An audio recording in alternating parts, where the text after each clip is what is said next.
ഏവർക്കും സ്വാഗതം. ഇന്ന് നമ്മോട് കൂടെയുള്ളത് doctor Alexander George, plastic and cosmetic surgeon, KIMS hospital, Kochi. Hello sir. നമസ്കാരം. ഇന്ന് നമ്മൾ ഡിസ്കസ് ചെയ്യാൻ പോകുന്ന വിഷയം cosmetic surgery. Sir, cosmetic surgery എന്താണ്? കോസ്മെറ്റിക് സർജറി ആക്ച്വലി ബ്യൂട്ടി അല്ലെങ്കിൽ നമ്മുടെ സൗന്ദര്യം വർദ്ധിക്കാനുള്ള ഒരു സർജറിയാണ്. നോർമലി നമ്മൾ കാണാറുണ്ട് നമുക്ക് ബ്യൂട്ടിഫുൾ ആയിട്ടുള്ള തിങ്സിനോടാണ് കൂടുതലായിട്ടുള്ള അട്രാക്ഷൻ. ഇപ്പോൾ നമ്മളൊരു ബ്യൂട്ടിഫുൾ ഫ്ലവേഴ്സ് കണ്ടാൽ അതിൻ്റെ അകത്ത് ഏറ്റവും ബ്യൂട്ടിഫുൾ ആയിട്ടുള്ള ഫ്ലവറാണ് നമ്മൾ ചൂസ് ചെയ്യുന്നത്. അതുപോലെ നമ്മളിപ്പോൾ ഒരു വീട് നോക്കാൻ പോകുകയാണെങ്കിൽ ഏറ്റവും ബ്യൂട്ടിഫുൾ ആയിട്ടുള്ള വീട്, അല്ലെങ്കിൽ അതുപോലെ ക്ലോത്ത്സ് നോക്കുകയാണെങ്കിൽ, അങ്ങനെ ഏത് കാര്യം നോക്കിയാലും നമ്മൾ ബ്യൂട്ടിഫുൾ ആയിട്ടുള്ള കാര്യങ്ങളാണ് കൂടുതലായിട്ട് നോക്കാറുള്ളത്. ആ സെയിം തിങ് നമ്മുടെ മനസ്സിൽ ഒരു സബ് കോൺഷ്യസ് ലെവലിൽ കിടക്കാറുണ്ട്. അപ്പോൾ നമ്മൾ ആൾക്കാരെ നോക്കുമ്പോഴും നമ്മൾ കൂടുതലായിട്ട് ബ്യൂട്ടിയുള്ള ആൾക്കാരെ നമ്മൾ ആദ്യം ശ്രദ്ധിക്കുന്നത്. അതുപോലെ നമ്മൾ ഇപ്പോൾ ഒരു ജോലിക്ക് പോയാൽ, ഒരു ഇൻ്റർവ്യൂക്ക് പോയാലും നമുക്ക് അറിവ് കൂടുതലുണ്ടെങ്കിലും ഒരു ബ്യൂട്ടിഫുള്ളായിട്ട് അല്ലെങ്കിൽ കൂടുതൽ ഹാൻസം ആയിട്ടുള്ള കാണുന്ന ഒരാൾക്ക് കൂടുതൽ ഒരു ചാൻസ് കിട്ടാറുണ്ട്. അത് ആക്ച്വലി അത് സയൻറ്റിഫിക്കലി പ്രൂവനാണ്. അപ്പോൾ അതുപോലെ തന്നെ മാരേജിന് നമ്മൾ പോവുകയാണെങ്കിൽ, ഇപ്പോൾ ഒരു കൂടുതൽ നല്ലതായിട്ട് കാണുന്ന ഒരു വ്യക്തിയാണെങ്കിൽ നമ്മൾ അവരെ പ്രിഫർ ചെയ്യും. ഇപ്പോൾ ഒരു ഗേൾ ആണെങ്കിൽ അത് കൂടുതൽ ബ്യൂട്ടിഫുൾ ആണെങ്കിൽ അതിനെ പ്രിഫർ, അത് നോർമൽ ഒരു ഹ്യൂമൻ മെൻറ്റാലിറ്റിയാണ്.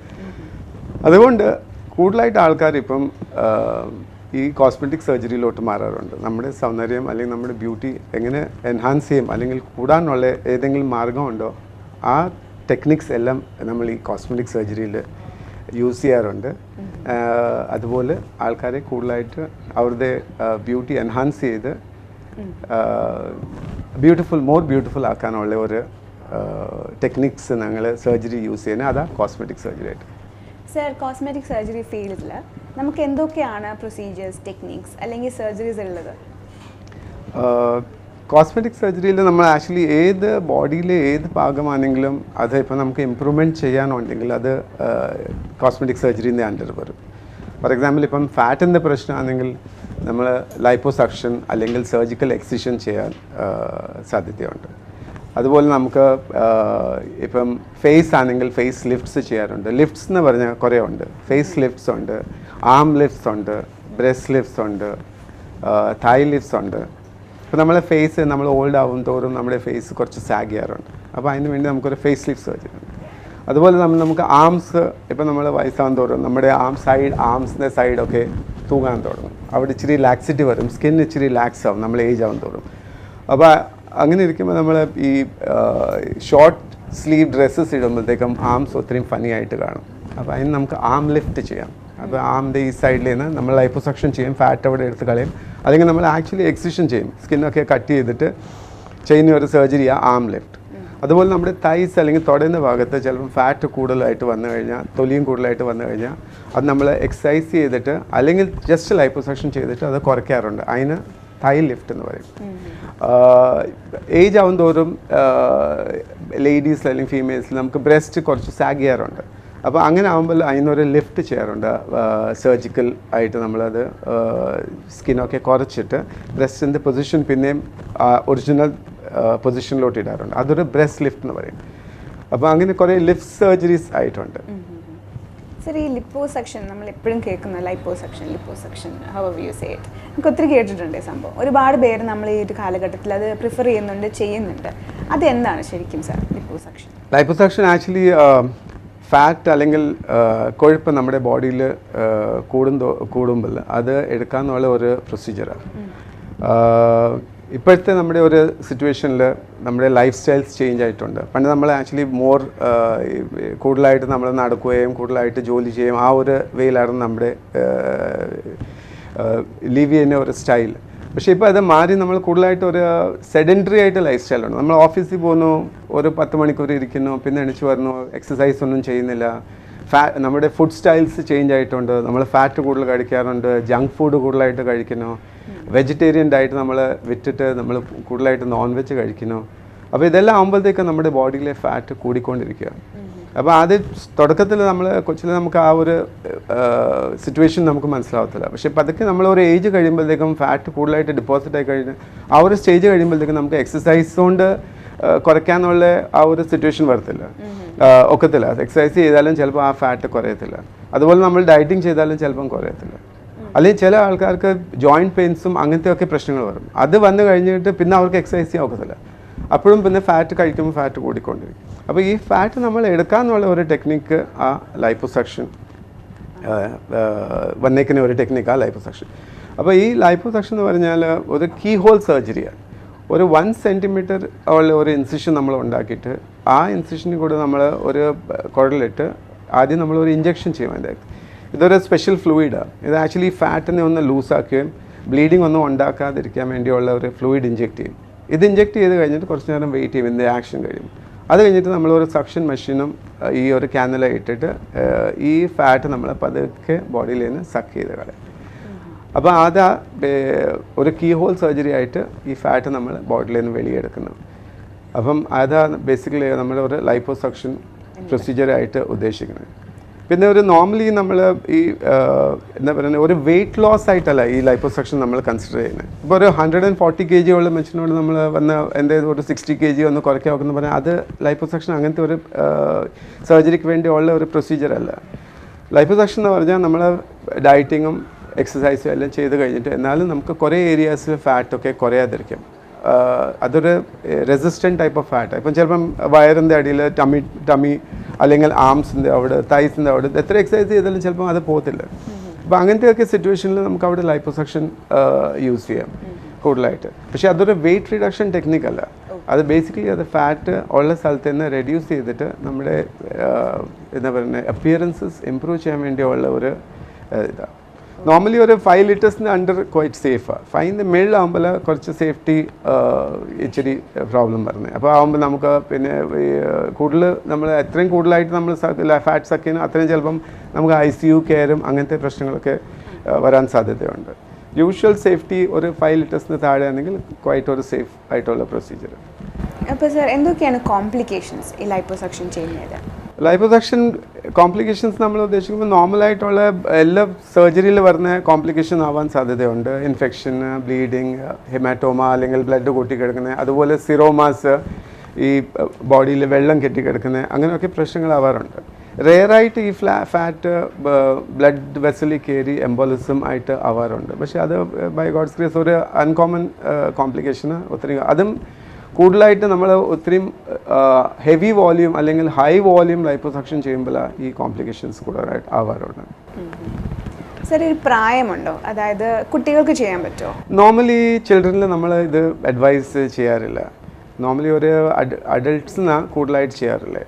പിന്നെ ഓൾഡ് ഏജിലും അത് ഒരു പേഴ്സൺ ഫിറ്റ് ആണെങ്കിലും ഇപ്പോൾ ഒരു 60 ഇയർ ഓൾഡ് ഇൻഡിവിജ്വൽ ആണെങ്കിലും നല്ലൊരു മെഡിക്കൽ ഫിറ്റ്നസ് ഉണ്ടെങ്കിൽ നമുക്കത് ചെയ്യാം. 70 ഇയർ ആണെങ്കിലും നമുക്ക് ചെയ്യാം. ഒരു ഫിറ്റ്നസ് ഉണ്ടെങ്കിൽ ചെയ്യാം. പക്ഷേ ഒരു കുട്ടികൾക്ക് യൂഷ്വലി നമ്മൾ അഡ്വൈസ് ചെയ്യാറില്ല. പിന്നെ ചില കണ്ടീഷൻസിൽ നമ്മൾ ചെയ്യാറുണ്ട് കുട്ടികൾക്ക്. അതിപ്പം ഗൈനക്കോമാസ്റ്റിയ പറഞ്ഞ ഒരു കണ്ടീഷനുണ്ട്. അപ്പോൾ അതിപ്പോൾ ഈ നോർമലി ഒരു 12-14 ആകുമ്പോഴത്തേക്കും നോർമൽ ഹോർമോണൽ ചേഞ്ചസ് മെയിൽ ബ്രസ്റ്റിൽ ഓവറാണ്. അപ്പോൾ അങ്ങനെ ഹോർമോൺ ചേഞ്ചസിൽ ബ്രസ്റ്റ് ചിലപ്പോൾ മെയിൽസിൽ കുറച്ചൊന്ന് സൈസ് കൂടാൻ സാധ്യതയുണ്ട്. അപ്പോൾ അത് യൂഷ്വലി ഒരു 14 to 16 അകത്ത് അത് സെറ്റിൽ ആവാറുണ്ട്. അഥവാ അത് സെറ്റിൽ ആയില്ലെങ്കിൽ ഈ കുട്ടികൾക്ക് ഭയങ്കര ഒരു സൈക്കോളജിക്കൽ പ്രോബ്ലം ഉണ്ട്. അവർക്ക് സ്വിമ്മിങ്ങിന് പോകത്തില്ല, അവർക്ക് തുണി മാറ്റാനും വേറെ പ്രശ്നങ്ങളിലും എല്ലാം വേറെ ഫ്രണ്ട്സിനെ കൂടെ നിൽക്കാനും ഫ്രണ്ട്സ് കളിയാക്കുകയും അങ്ങനെയൊക്കെ കുറേ ടീഷർട്ട്സ് ഇടാവത്തില്ല, അങ്ങനെ കുറേ പ്രശ്നങ്ങൾ വരാറുള്ളപ്പം നമ്മളത് ഇവാലുവേറ്റ് ചെയ്തിട്ട് കുറച്ചൊരു യങ്ങർ ഏജ് ചെയ്യാറുണ്ട്. പക്ഷേ എന്നാലും ഒരു വെരി യങ് ചിൽഡ്രനിൽ ചെയ്യാറില്ല. അത് ഇച്ചിരി ഒരു 14-15 ആവറേജ് അത്യാവശ്യം ഉണ്ടെങ്കിൽ ചെയ്യാറുണ്ട്. അത് അങ്ങനത്തെ ഒരു ചില ഇൻഡിക്കേഷൻസിലേ ഉള്ളൂ യങ് ഏജ് ചെയ്യാറ്. അല്ലെങ്കിൽ യൂഷ്വലി നമ്മൾ അഡൽട്ട്സിനാണ് അത് ചെയ്യാറ്. സർ ഈ ടമ്മി ടക്ക് എന്ന് കേട്ടിട്ടുണ്ട്, അതെന്താണ് സാർ സംഭവം? ടമ്മി ടക്ക് ആക്ച്വലി ഈ വയറ് ചാടിക്കിടക്കുന്ന അല്ലെങ്കിൽ കൊടുവയറുള്ള ഒരു ആൾക്കാർക്കാണ് ചെയ്യാറുള്ളത്.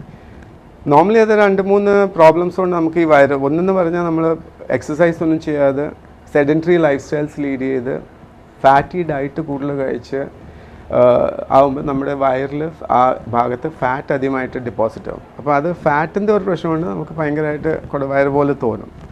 സെക്കൻഡ് കോസ് നമ്മുടെ എക്സസൈസ് ഒന്നും ഇല്ലാതെ ലാക്സ് മസിൽസ് ഉണ്ടെങ്കിൽ വയറിൻ്റെ ഭാഗത്തുള്ള മസിൽസൊക്കെ വീക്ക് ആകുമ്പോഴത്തേക്കും വയറിങ്ങനെ ചാടിക്കിടക്കും. മൂന്നാമത്തെ ചിലപ്പോൾ നമ്മൾ ഓവർ വെയ്റ്റ് ആയ പേഴ്സൺ ആദ്യം വെയിറ്റ് ലൂസ് ചെയ്തിട്ട് സഡൻലി നോക്കുമ്പോൾ നമ്മുടെ സ്കിന്നൊക്കെ ലൂസായി ഇങ്ങനെ ചാടി കിടക്കും. അങ്ങനെ 2-3 പ്രശ്നങ്ങളുണ്ട് ഈ വയറിൻ്റെ ഭാഗത്തുള്ള ഈ ഇത് നമ്മൾ ലിഫ്റ്റ് ചെയ്യാറുള്ളത്. അപ്പോൾ ഇത് പേഷ്യൻസ് വരുന്ന നമ്മൾ നോർമലി ഒരു ഇവാലുവേഷൻ ചെയ്യാറുണ്ട്. എന്തുവാ ഇവരുടെ പ്രശ്നം? ഒന്ന് ഫാറ്റാണോ കൂടുതൽ, മസിൽ ലാക്സിറ്റി ആണോ, അതോ സ്കിൻ ലാക്സിറ്റി ആണോ മെയിനായിട്ടുള്ളത്. അപ്പോൾ ഈ 3 ഭാഗമാണ് നമ്മൾ. ഇപ്പം ഫാറ്റ് മാത്രം ഉണ്ടെങ്കിൽ നമ്മൾ ലൈപ്പോസക്ഷൻ ചെയ്യാം. അപ്പോൾ നമ്മൾ കീ ഹോൾ സർജറി പോലെ 2-3 കൊച്ച് 1 സെൻറ്റിമീറ്റർ ഇൻസിഷൻ ചെയ്തിട്ട് ഈ കുരലിട്ടിട്ട് ഫാറ്റ് നമ്മൾ സക്ക് ചെയ്തിട്ട് അവരുടെ വയറിൻ്റെ സൈസ് നമുക്ക് കുറയ്ക്കാം. രണ്ടാമത്തെ മസിൽ ലാക്സിറ്റി ഉണ്ടെങ്കിൽ ആ മസിൽസ് നമ്മൾ റിപ്പയർ ചെയ്യേണ്ടതായിട്ട് വരും. അപ്പോൾ ഇത് നമ്മൾ ആക്ച്വലി ഒരു എന്താ പറയുന്നത്, വലിയൊരു ഇൻസിഷൻ ഉണ്ടാക്കി പുക്കിളിൻ്റെ താഴെ ഒരു ഇൻസിഷൻ ഉണ്ടാക്കും, അംബ്ലിക്കസിന് താഴെ ഇൻസിഷൻ ഉണ്ടാക്കി ഈ ഫ്ലാപ്പ് മുഴുവൻ റേസ് ചെയ്തിട്ട് താഴത്തെ മസിലിനെ ഓപ്പൺ ചെയ്യും. ഈ മസിലൊക്കെ ഓപ്പൺ ചെയ്തിട്ട് അതിനെ റിപ്പയർ ചെയ്യണം. അല്ലെങ്കിൽ അതിങ്ങനെ വൈഡായിട്ട് കിടക്കും. നോർമൽ മസിൽസ് ഇങ്ങനെ സെൻട്രലായിട്ട് വന്ന് നമ്മൾ ഈ 6 പാക്സ് കണ്ടിട്ടില്ലേ, അതുപോലെ ഇങ്ങനെ കിടക്കുന്നത്. പക്ഷേ നമ്മൾ പ്രഗ്നൻസിയിലും എക്സസൈസ് ഒന്നും ഇല്ലാതെ അങ്ങനത്തെ ഒക്കെ സിറ്റുവേഷൻസിൽ നമ്മുടെ ഈ വയറങ്ങ് ലാക്സ് ആവും. അപ്പോൾ ഈ മസിൽസ് അങ്ങ് സ്പ്രെഡ് ആവും. അപ്പോൾ ഈ സ്പ്രെഡ് ആയ മസിൽസിന് തിരിച്ച് അവരുടെ പൊസിഷനിൽ കൊണ്ടുവന്നിട്ട് അവരെ പിന്നെ സ്റ്റിച്ചൊക്കെ ചെയ്തിട്ട് ആ കറക്റ്റ് ലൈൻ ഇട്ടിട്ട് അതാ മസിൽ റിപ്പയർ എന്ന് പറയുന്നത്, റെക്ടസ് മസിൽ റിപ്പയർ. ആ ഫേഷ്യയും മസിലും എല്ലാം റിപ്പയർ ചെയ്യണം. ഇത് റിപ്പയർ ചെയ്ത് കഴിഞ്ഞ് വേണം 3ാമത്തെ പ്രശ്നം നോക്കാൻ. ഇതെല്ലാം ചെയ്ത് കഴിയുമ്പോഴത്തേക്കും ചിലപ്പോൾ സ്കിൻ അങ്ങ് ലാക്സ് ആയിരിക്കും. അപ്പോൾ ഇതെല്ലാം ചെയ്താലും സ്കിൻ ഇങ്ങനെ തൂങ്ങി കിടക്കും. അപ്പം സ്കിന്നിൻ്റെ ഭാഗം നമുക്ക് കട്ട് ചെയ്തിട്ട് അതിന് പ്രോപ്പറായിട്ട് പൊസിഷൻ ചെയ്യണം. ഇതെല്ലാം ചെയ്ത് കഴിയുമ്പോഴത്തേക്കും നമ്മുടെ അംബ്ലിക്കസിൻ്റെ പൊസിഷൻ ഷിഫ്റ്റ് ആവും. അപ്പം ആ പുക്കിളിൻ്റെ പൊസിഷൻ തിരിച്ച് ഒരു പുതിയ നിയോ അംബ്ലിക്കസ് അല്ലെങ്കിൽ ഒരു പുതിയ ഹോൾ ഉണ്ടാക്കി ആ അംബ്ലിക്കസിൻ്റെ പൊസിഷൻ മാറ്റി വന്നു. ഇതെല്ലാം കൂടെ ഇൻക്ലൂഡഡാണ് നമ്മുടെ അബ്ഡോമിനോപ്ലാസ്റ്റി സർജറി പറഞ്ഞ്, അല്ലെങ്കിൽ ടമ്മി ടക്ക് എന്ന് പറഞ്ഞ്. ഇതൊരു ഫുൾ ടമ്മി ടക്കാണ്. മിനി ടമ്മി ടക്ക് എന്ന് പറഞ്ഞാൽ മാത്രം വയറിൻ്റെ അടിഭാഗത്ത് ഉള്ള ദശയും സ്കിന്നും കട്ട് ചെയ്ത് കളയുമ്പോൾ അതൊരു മിനി ടമ്മി ടക്കാവും. അപ്പോൾ ഒരു മിനി ടമ്മി ടക്ക് ഉണ്ട്, ഒരു ഫുൾ ടമ്മി ടക്ക് ഉണ്ട്. പിന്നെ നമുക്കൊരു ബെൽറ്റ് അബ്ഡോമിനോപ്ലാസ്റ്റി ഉണ്ട്. അപ്പോൾ ചില ആൾക്കാർക്ക് ബോഡീൻ്റെ ബാക്കിലും ഉണ്ട്, ബട്ടക്സിൻ്റെ മേളി ഭാഗത്ത് ഇങ്ങനെ സ്കിന്നും ഫാറ്റും ഇങ്ങനെ ചാടി കിടക്കും. അപ്പോൾ അതിനൊരു ഞങ്ങളൊരു ഇൻസിഷൻ ഫ്രണ്ടിലേന്ന് ചെയ്തിട്ട് ബാക്കിലേയും ഫുൾ എക്സസൈസ് ചെയ്യും. അപ്പോൾ അതിനൊരു ബെൽറ്റ് അബ്ഡോമിനോപ്ലാസ്റ്റി എന്നാണ് പറയുന്നത്. അപ്പോൾ അത് ഫുൾ റൗണ്ട് സർക്കംഫറൻഷ്യലായിട്ട് പോകും. കേട്ടിട്ട് ഭയങ്കര കോംപ്ലക്സ് സർജറി പോലെ തോന്നുന്നു. കോംപ്ലക്സ് അല്ല, അത് എല്ലാ സർജറിയിൽ കുറച്ചൊരു എന്താ പറയുന്നത്, ഇതിപ്പം കോസ്മെറ്റിക് സർജറി ഇങ്ങനെ കുറച്ച് അഡ്വാൻസ്ഡ് ആയിട്ടുണ്ട്. നമ്മുടെ ഒരു സെഞ്ച്വറി ബിഫോർ നമ്മൾ മെയിൻലി ഫങ്ഷണലായിരുന്നു ചെയ്യുന്നത്. ഇപ്പോൾ നമുക്കൊരു ഹെർണിയ ഉണ്ടെങ്കിൽ അത് റിപ്പയർ ചെയ്യും, അപ്പൻഡിക്സ് ഉണ്ടെങ്കിൽ ചെയ്യും, അല്ലെങ്കിൽ ഗോൾ ബ്ലാഡർ ഉണ്ടെങ്കിൽ നമുക്ക് പ്രശ്നം ഉണ്ടെങ്കിൽ അത് ചെയ്യും. അപ്പോൾ എന്തെങ്കിലും പ്രശ്നങ്ങളായിട്ടുള്ള മാത്രം ചെയ്യാറുണ്ട്. ഇപ്പം നമ്മുടെ ഇത് അപ്പിയറൻസ് ഇമ്പ്രൂവ് ചെയ്യും. കൂടുതലായിട്ട് നമ്മൾ ബെനിഫിറ്റ് ആയിട്ടുള്ള എന്തെങ്കിലും എക്സ്ട്രാ നമുക്ക് ചെയ്യാനുണ്ടെങ്കിൽ അങ്ങനെ നോക്കി നടക്കുന്ന ഒരു കാലം വന്നിട്ടുണ്ട്. അപ്പോൾ അതുകൊണ്ട് അതൊരു ബെൽറ്റ് അബ്ഡോമിനോപ്ലാസ്റ്റി എന്ന് പറയും. ചില ആൾക്കാർക്ക് ഇത് കൂടുതലായിട്ട് എബ്രോഡ് ചെയ്യുന്ന പോലെ സർജറിയാണ്. ബട്ടക്സിൽ കൂടുതലായിട്ട് ബീച്ചിൽ പോകുന്നവരും ബീച്ച് വെയർ ഇടുന്നവർക്കും അവർക്ക് ബട്ടക്സിന്